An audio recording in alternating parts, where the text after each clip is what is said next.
Ang present ko po ay ang IRBFS.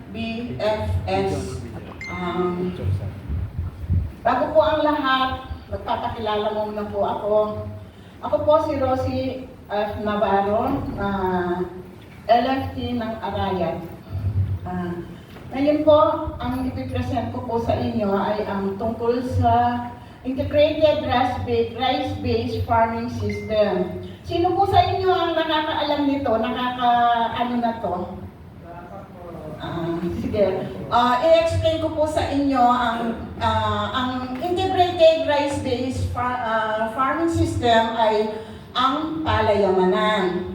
Ngayon po, ang palayamanan po, nagsasaad po siya ng an approach to rice farming that includes combined growing crops, livestock, poultry, fish, tree plants, plantation crops, or other system components.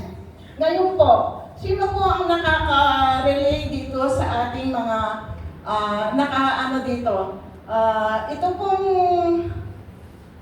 ito pong analogy na to.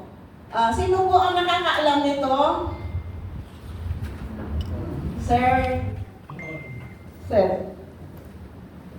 Pakiano lang po kung ano po yung analogy ng lubid. Sir? Yan po, pinapakita ko na kung meron ka mga commodities sa loob ng iyong bukid o area mo, pinapakita ko niya dyan kahit na ilang klase yung tanim mo. Pagdating dun sa pag-ani o pakinabang, nagkakaroon po sila ng pagkakaisang magpapakinabangan mo sa bawat isa. Okay. Thank you, sir. Ngayon po, ang analogy po ng rope na ito with tatlo po siya kasi na tali na nakahiwa-hiwalay. Ngayon po, pag nagiging isang nakaroll na po na yun po ay ang tinatawag nilang integrated approach na iba-ibang klase ang pananim o mga alaga, ganun po. Ngayon po, ang purposive integration of components po, maliit nga lang po siya, pero nagsisirculating po siya sa ating mga, meron po siyang mga pananim, unang-una rice sa gitna, tapos meron po siyang mga iba't ibang klase ng hayop, kahayupan. Meron po siyang baboy, meron siyang bibi, meron siyang kambing, meron siyang mga tandang. Base po sa aking experience din, ang mga tandang ay nagiging source of income din po yan. Na ibebenta po natin yan sa mga magsasabong. Ganun po. Tapos,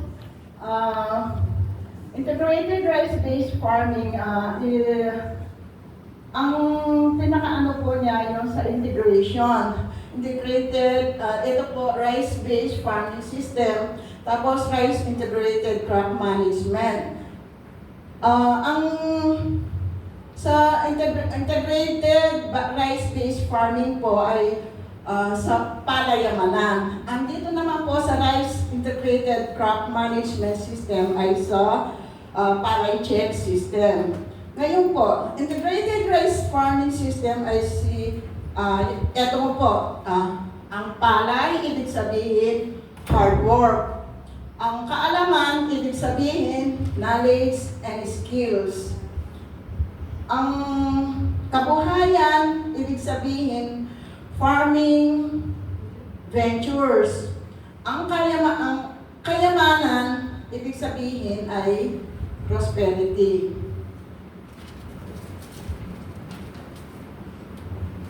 Ngayon po, may papakita po ako sa inyo na aking ginawa. Dikit po ba sa akin?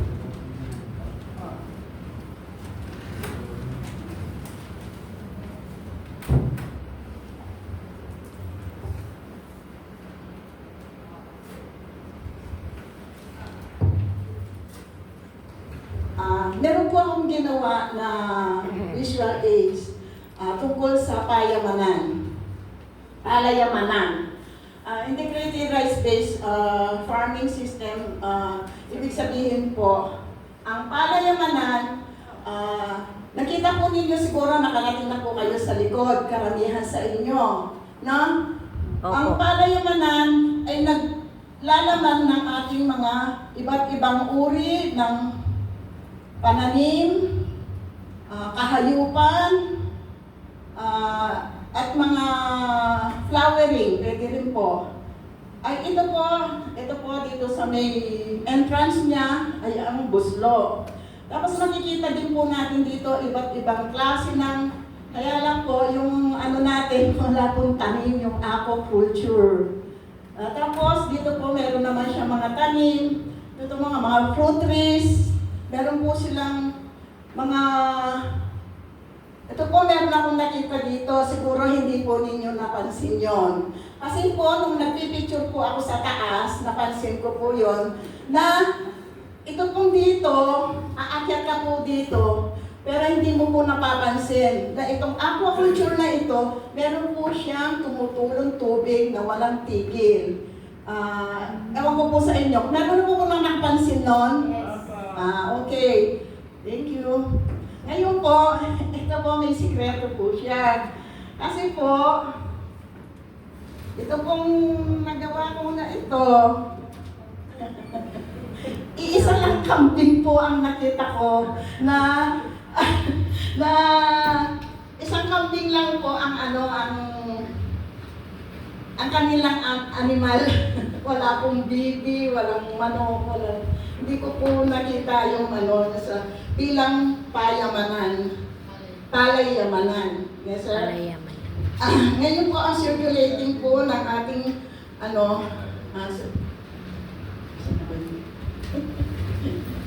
ang circulation po ng ating palayamanan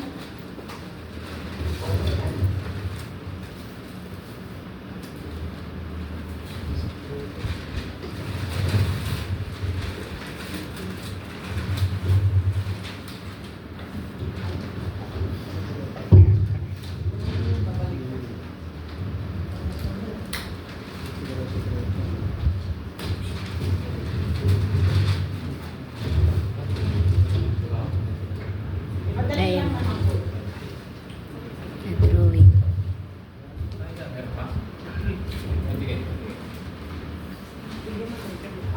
Okay po. Itong ating palayamanan na ito, ginawa ko po dahil nakita ko po yung circulation ng ating bilang palayamanan.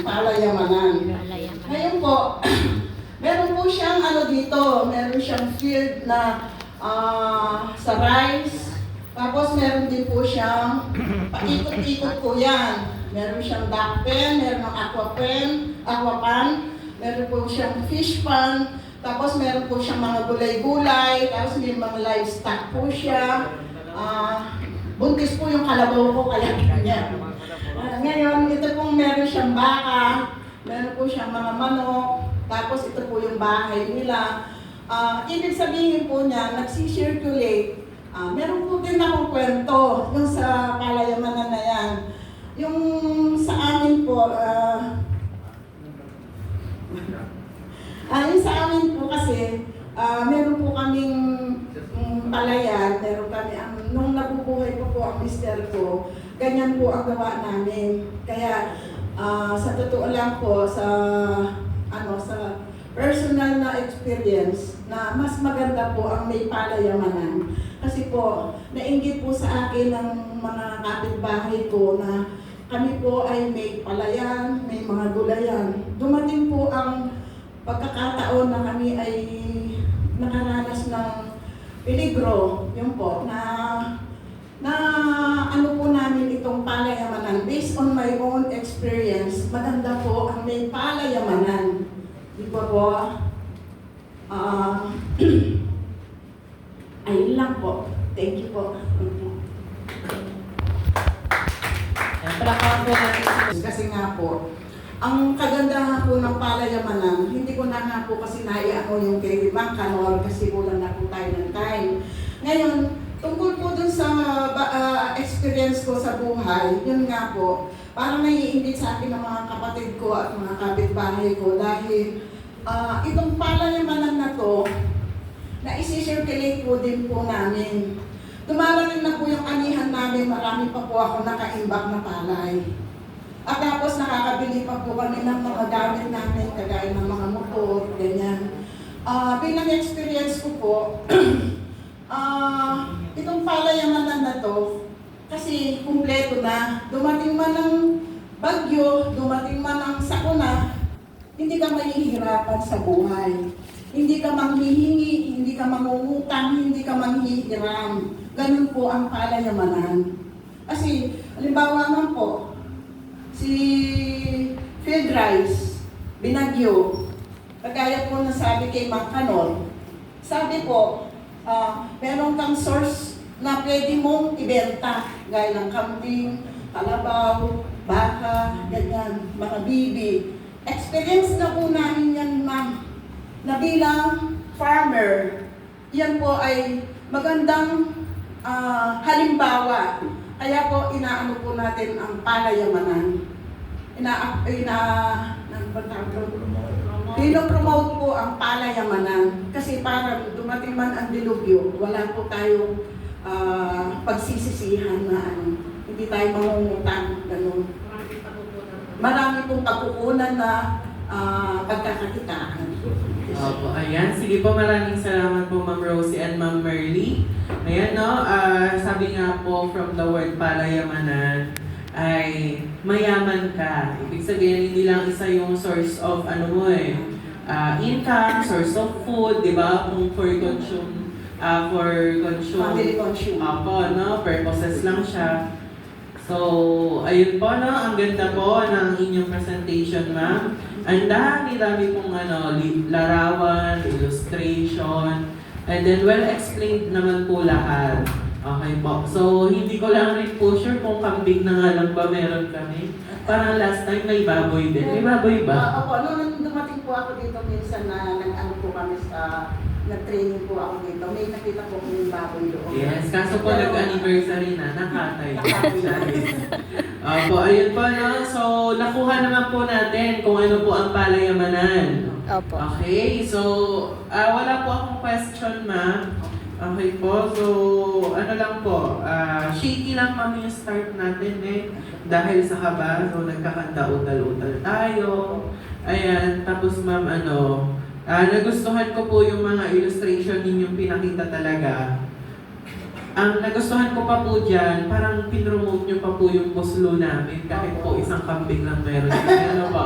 Di ba? Ang maganda po kasi sa mga ganyang example ay alam po kasi natin na napuntahan na ng lahat sa atin or majority sa atin yung pinapakita nyo pong example. Parang itinur nyo kami. Ganun po kasi yung nangyari. Ay, hindi po nila nakita sila na meron tumutulong, walang humpay na tubig. Yes Hindi po. nila napansin karamihan sa kanila. Opo. So wala rin pala kaming mga isa sa ako na. Ay, meron ba? Meron daw po. Naulam na yata, Ma'am Josephine. So, oo, ayun po. So before po ang may ng mga species namin sa fish pond. So, ang nagustuhan ko pa po ma'am, sa discuss ko po kasi last time sa presentation skills ay ano ba yun? Na parang talk the talk. Di ba? Yung huwag kang magsasalita, huwag kang magpo-promote ng hindi mo naman ginagawa. And pinakita mo yun, ma'am, you do the talk the talk. So, maganda rin yun, personal experience. Alam naman natin mga eksperyensado na kayo. Siguro natataon lang talaga na natatapat sa inyo yung malapit sa inyo, kaya well executed yung mga pagpapaliwanag, no po? So overall ma'am, ang ganda po ng presentation. Lalo na ma'am yung outfit mo ngayon, di ba? Parang college